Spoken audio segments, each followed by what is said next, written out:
PaintAC.com. Thanks for joining us again. Francisco here. I'm so stoked to talk to the legends themselves, the epitome of power fucking trio, High on Fire. How you doing, gentlemen? Good. Doing good. Very cool. We have Jeff Matz here, the thunderous bass, and then the living legend himself, Matt Pike. They are about to embark on another tour. This is kind of the second leg of the tour because you guys just wrapped up a little tour, right? Sort of. We haven't played any of the new tunes yet on anything. So Yeah. this will officially once our album drops and we're going it will be the beginning of the album cycle of Yeah, touring. these will be the first shows of the year for High on Fire. First show of the year. And you guys will be going on the road in May for it's a couple of weeks, right? Yes. Yeah, Very a couple cool. of weeks in May, and shortly after that, we'll be heading over to Europe for about a month. The new album Cometh The Storm coming out in April, and it's some pretty evil stuff, especially that video that you guys released. Really eerie. I almost had trouble like eating my coffee and donuts this morning as I'm watching it. Well, that's why we went with it. I just thought it was gross. So Pretty disturbing. Yeah. Yeah, the artist Right. definitely hit the mark, making that one disturbing. Yeah, it was kind of a controversial one, but good. People need to have that kind of shock value right now. So No, definitely. That's what art's about. If it's not like shaking you up, like I mean, what's the point, right? exactly. Yeah. Tell us the idea behind the video and then the album. Well, there's a bunch of stuff, but I mean, a lot of it's, my typical esoteric, metaphoric, um, mythology or biblical talk. But there's a lot of different subjects I cover on it. Us rebuilding ourselves back up after, after COVID and all that, because it took us a longer time to put out. Also, we have a new drummer, and it's like we're rebuilding our hot rod. And I really, the World Economic Forum and nuclear war being talked about like it's a normalcy, and the disturbing shit going on in the world, and people need to fucking wake up because we're being really foolish with what we've been given here. We could turn it around tomorrow if everybody would just stop letting the dick fucks fucking divide us and getting real talk on the table. And I don't know, the album's just the only way I know how to do something like that, and Jeff knows how to do anything like that, so it's about the darkness, but it's also about hope. Like, really, it's just listen to the words. It's about hope, So Matt summed it up pretty well. He pretty much handles the lyrical content, and my role is more in providing just the best music that I can for the material. So yeah, there you go. Yeah. And a sick goatee at that, man. That's like all the way down, like to the bowels of hell, right there. That's the other thing I contribute is he contributes an organized brain. I contribute organizational skills right there in that, man. But I highly agree, man. Like art is definitely a method that we have to reach people. And especially you mentioned, during COVID, during the dark times, man, I think a lot of people will agree that we kind of went through our back catalogs and art, whether it was movies or TV shows, but music in general, we kind of reached for that helping hand to get us through. And I know a lot of people were blasting High on Fire. I'm sure I was, but yeah, I mean, this was kind of like 5 years in the making since your last release, right? I mean, or how long ago did you start writing this new material? Well, we've had some of it for years, and then some of it, Jeff got really focused at a certain point. I got really focused at a certain point, and we just had all these riffs flying around. And then when Cody finally joined, because we had a couple different drummers, our good friends joining in. So once Cody was like, we knew he was the one solid because we've known him forever, and we kind of knew anyway. It got a lot more organized then, and we started putting the puzzle pieces together, So yeah, definitely. Some of this material, it goes back to, as far as like, around the time we wrote and recorded Snakes for the Divine. The majority of it, though, really did come together once we, started jamming with Cody and started throwing ideas around with him. So yeah, it's definitely been, it's been like 6 years since our last album. A lot has gone on since then. But yeah, it feels good that we're finally able to get this one to the finish line, and it's, we're eagerly anticipating its release. Right, we all are. And is it a bit of a pressure on you guys to follow up Electric Messiah, such an amazing record that won you guys a Grammy? Like, was the pressure on? I don't know if the pressure was on because of the Grammy. The pressure's always on when it's like that. It's like, how do we beat our last one?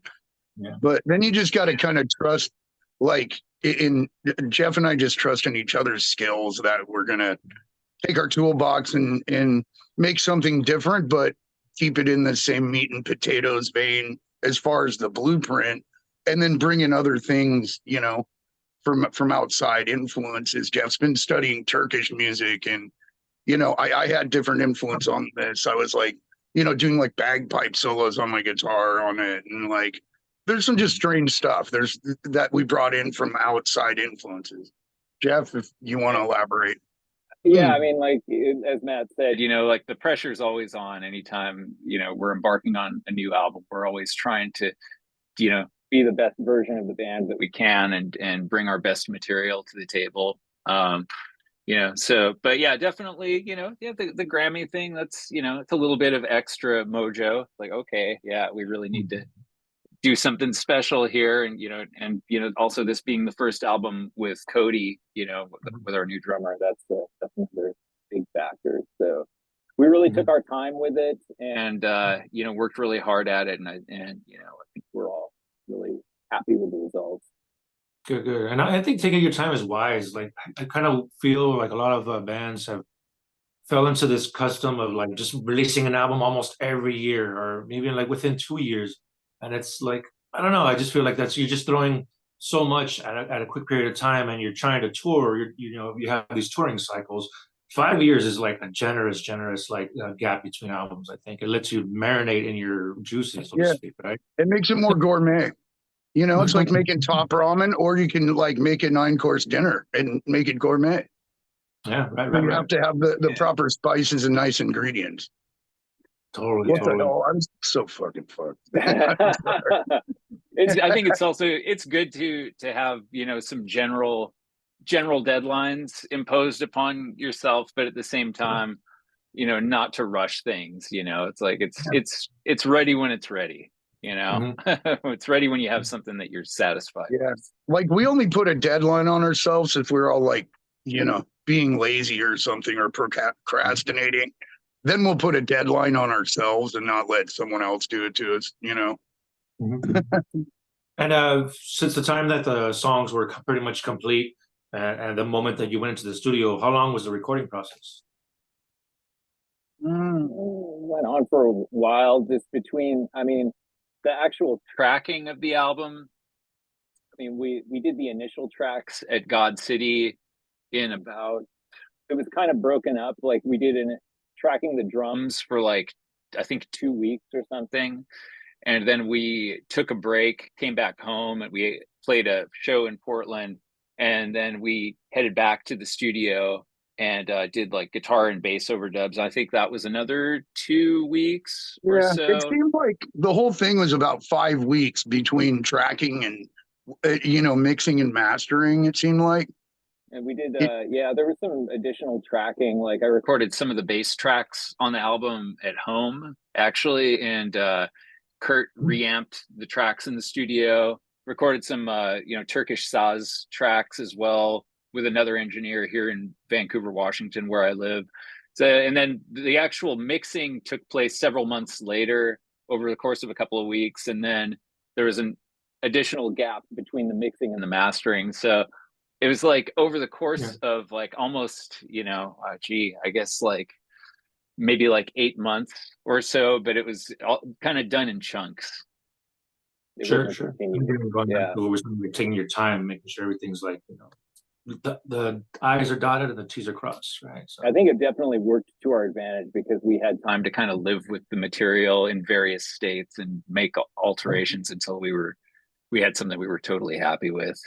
Yeah. Yeah, I was just saying, you know, it seems to me, for me personally, I always have to take like a step back and Mhm. listen to it in my car, and then listen to it in my phone in like a cup, and on a ghetto blaster, and then once you hear all the different ways it's coming through, then you can move ahead on like your ideas. Yeah, So totally, totally. And then you figure out what kind of production it needs, like because the production captures your guys' sound so amazing, so thick for like Kurt's got a the thing. Kurt's real got a both thing bottom for us. end, like it's just so like thick. You know, I love the guys. High on Fire, I've been a long time fan. I'm gonna say so. Okay, it was around the release of Surrounded by Thieves, and on the TV, I was at my girlfriend at the time, her place, and Hung, Drawn, and Quartered came on. I had never heard anything like this. And it just fucking blew my mind. I'm like, this is so fucking sick. It was like Motorhead meets Venom meets Black Sabbath, and Exactly. just doused with like Jack Daniels and like a ton of cigarettes or something. It was just beautiful. And Yeah. then fast forward around the same time, I saw you at this divest of divest bars out in Downey here in California called the Stardust. Oh, I Total remember. diving. You remember Yeah, that? yeah. And you guys did a cover of Witching Hour, I think, if I'm not mistaken. Yeah, we were it's like juvenile delinquents that like turned of age. That's exactly how old we were. We were so Right. bad. We were such bad people. That's what made it great though, is it was Yeah, so anarchy. So totally, totally. And it's such amazing shows. And I'll again fast forward to, I believe you had a package which was like the ultimate package. It was you, Converge, Mastodon, and I'm not sure if I'm missing one. Oh, was that Clock. Death Yeah, Clock. Yeah. that was a oh, crazy. that was fun. That was a really good tour. Yeah, Yeah. talk about a perfect package. That was it right there. That was a fun one. Yeah. Very cool. And then you guys now are about to embark on a tour again, like we were mentioning. Is this are these dates more of East Coast dates? Mostly East Coast and ending in Chicago. Yeah. Yeah, mostly East Coast. We'll be We doing kind a of more comprehensive US tour later in the year. Mm-hmm. Good, good. Yeah, come back because I unfortunately missed you guys when you guys played out here in Garden Grove, I believe it was. yeah. Oh, we That will. was a cool We'll show get as to it. well. Yeah. What's that? Yeah. Yeah, the Garden Grove show was cool as well. I like that venue, that theater. Cool Yeah. outdoor spot. Mm-hmm. Yeah. Little Yeah. It was stadium. so crazy sounding. It sounded so crazy in there because it's Shakespearean. So I think Yeah. that place is designed to amplify your voice, while you're acting. And then I've heard there's a really good recording of that show on YouTube, and I listened to it, and it's like the person recording it was like a reverb chamber. It's so crazy sounding. Yeah, It's I was a actually neat place. watching it before I was just watching it before I jumped on with you guys. The guy's name is Arturo, I believe, and he goes by Sex Thrash 69 on YouTube. So shout out to him. Yeah, Yeah. Shout out to him. That was a good recording. yeah, he captures a lot of the great LA shows out here, some of the best bands coming through. So yeah, I'm glad he caught that one especially. So very cool. So we're here with Matt Pike, legendary High on Fire, Grammy Award winners from Electric Messiah. Now Cometh the Storm, due out in April 19th, I believe. Tell us more about the theme of this album. You touch on like how Cometh the Storm. It's I guess your attempt to awaken people, to wake people up, to shake them, to realize how fucked up things are. It's the fucking last chance, man. People got to start, dude. There needs to be some positivity, and I feel like a lot of people are like really waking up to the fact that we're being manipulated, and we have been for a long time. But now it's very obvious. Everybody who used to call me a conspiracy theorist and put tinfoil hats on my head is now realizing that everything I've been talking about for the last 30 years is fucking true, or if it's not true, it was for the sake of metal, and I don't give a fuck what you think, I like cryptids. I like conspiracy theories. What's not metal about that? And if you have a government, there's a conspiracy theory there's a conspiracy that goes on every fucking day. There's a new one.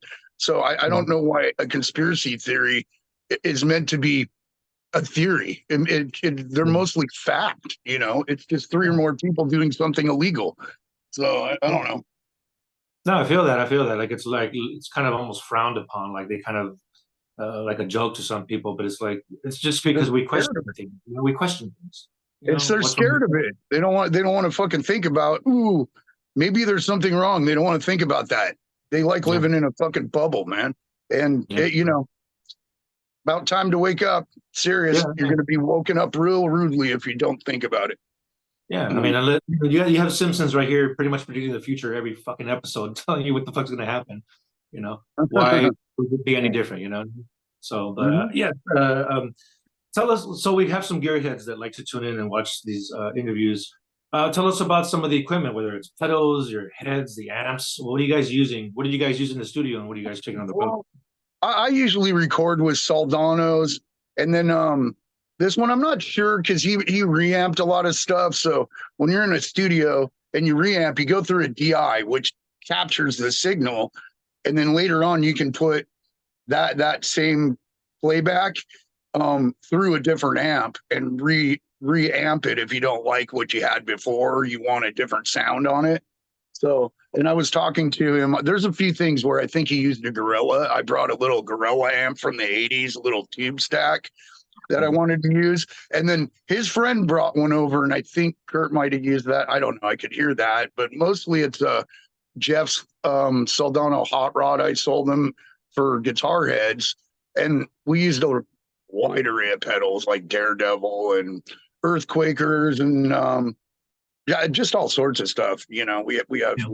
a lot of pedal things. So Yeah, a lot of Kurt's, the pedals that Kurt builds, the God City pedals, factored in pretty prominently in the reamping. Yeah, yeah, yeah. like Um, yeah, Lone Wolf pedals, like all sorts of stuff. Yeah, Very cool. definitely. But yeah, the Soldanos, those are kind of the go-to guitar amps. They just sound so good. There's nothing better, really, in my opinion. Yeah, they're killer. And for bass stuff, I use my high watt 200-watt bass head through variety of we use like an Ampeg 810 cabinet, and I think we use this the Soldano for the bass as well. Did some reamping through that. Yeah. Dunable basses, Yamaha basses, a couple of home built basses that I used. What do you use for guitars, Matt? You a lot of Les Pauls, yeah. I use the 9-string on a lot of it. Yeah, I brought the 9-string first act. That's a kind of famous guitar. I'm seen with it a lot during a certain period of time. I never took that thing off.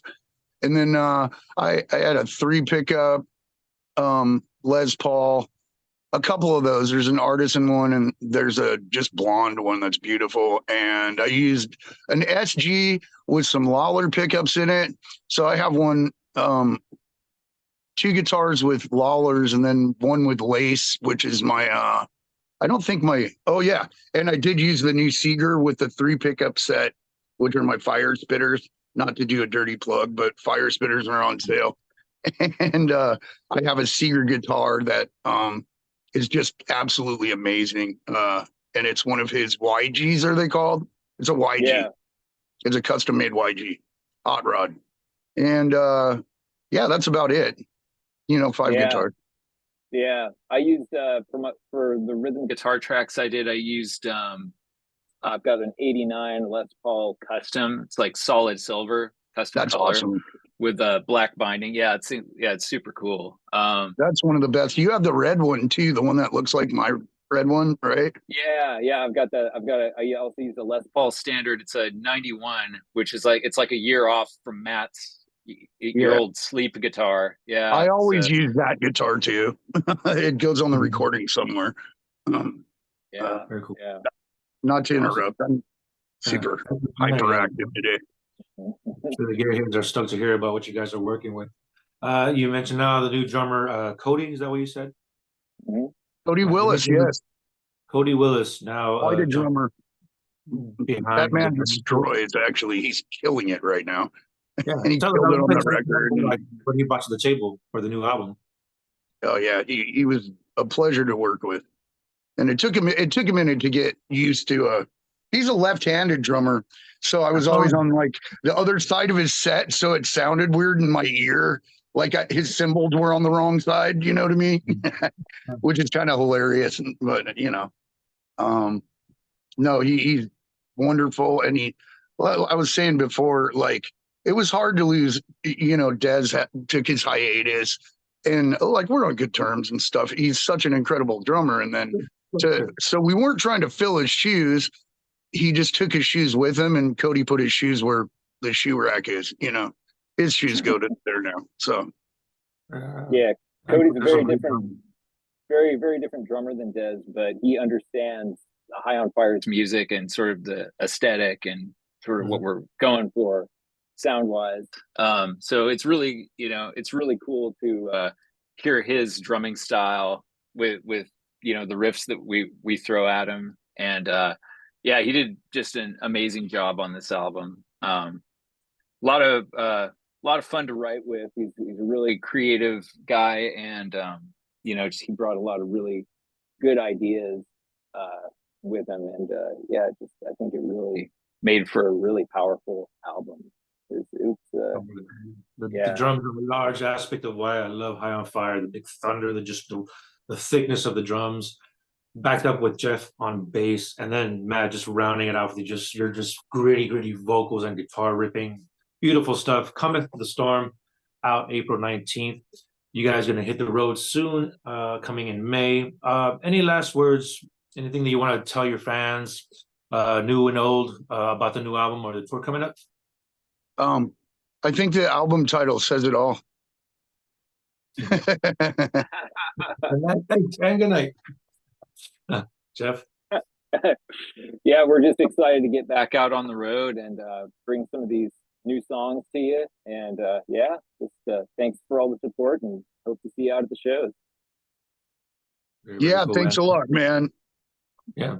And Matt, are you going to make a run for president? We see all those stickers with Matt Pike for president. When are you going to make your run for presidency, man? I can't clean up the mess they fucking left.